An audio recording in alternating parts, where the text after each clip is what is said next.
आज हम पढ़ाने वाले हैं about the blood pressure medicine and one of the medicine which can help you to reduce the blood pressure, that is diuretic.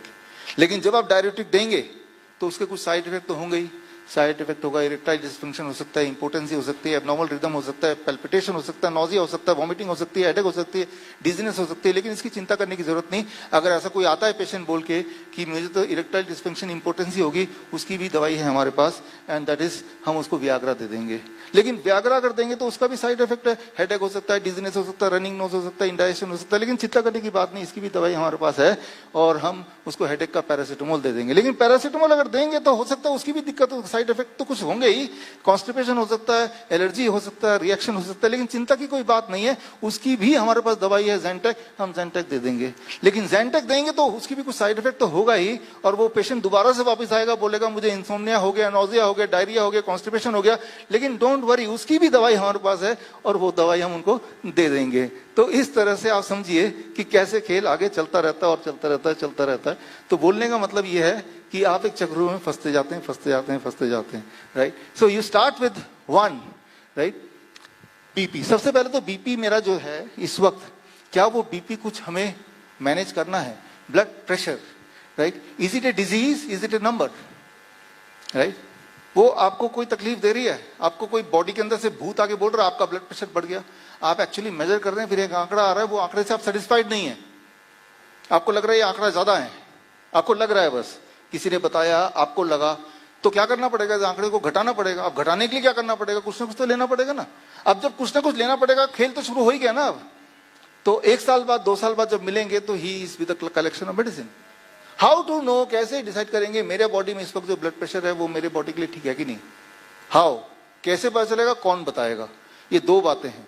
तो कौन बताएगा और कैसे पता चलेगा, इसके लिए कुछ दुनिया के संस्थान है जो ये ठेकेदार बोल सकते हैं कि हम बताएंगे।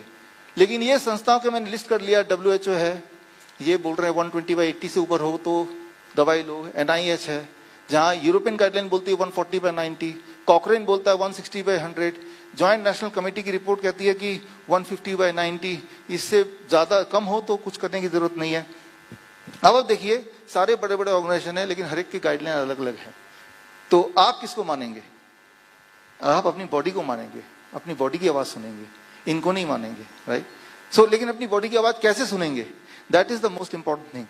ये जो आंकड़ा है, इसमें अगर आप पड़ गए, हम पेशेंट को ठीक कर सकते हैं, लेकिन अगर बोलेगा कि मैं अपने आप को ठीक तभी मानूंगा जब मेरा ब्लड प्रेशर 120/80 है, तब वो दिखा दो आप मुझे, राइट। तो मैं आपको या कोई भी आपको ठीक नहीं कर सकता, क्योंकि वो आंकड़ा वहां पहुंचा तो देंगे किसी न किसी दवाई से, लेकिन क्या रियल में वो ठीक हो रहे हैं?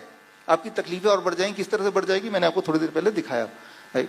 तो आंकड़े को अगर आप चेस करेंगे तो ठीक होना मुश्किल है, क्योंकि जो आंकड़ा आया है ये अपने आप में ही क्वेश्चनेबल आंकड़ा है, और ये वैरायटी ऑफ आंकड़ा है, कोई एक आंकड़ा नहीं, एक कंसेंसस है नहीं, और ये भी बदलता रहता है, हमेशा बदलता रहता है।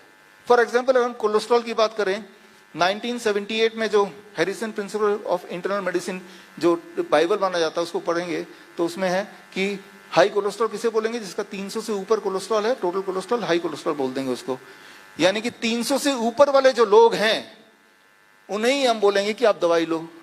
1998 में ये खत्म हो गया, 300 से 250, 240 हो गया, यानी कि 240 से ऊपर वाले लोग एबनॉर्मल हो गए।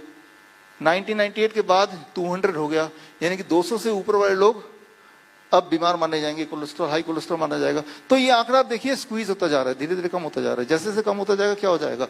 More people will be on medication. तो बीमारी यहां से शुरू हुई है। बीमारी यहां से शुरू हुई कि पहले हमने अपने आप को माना कि मैं बीमार हूं, और वो किसी तकलीफ की वजह से नहीं, वो एक नंबर की वजह से।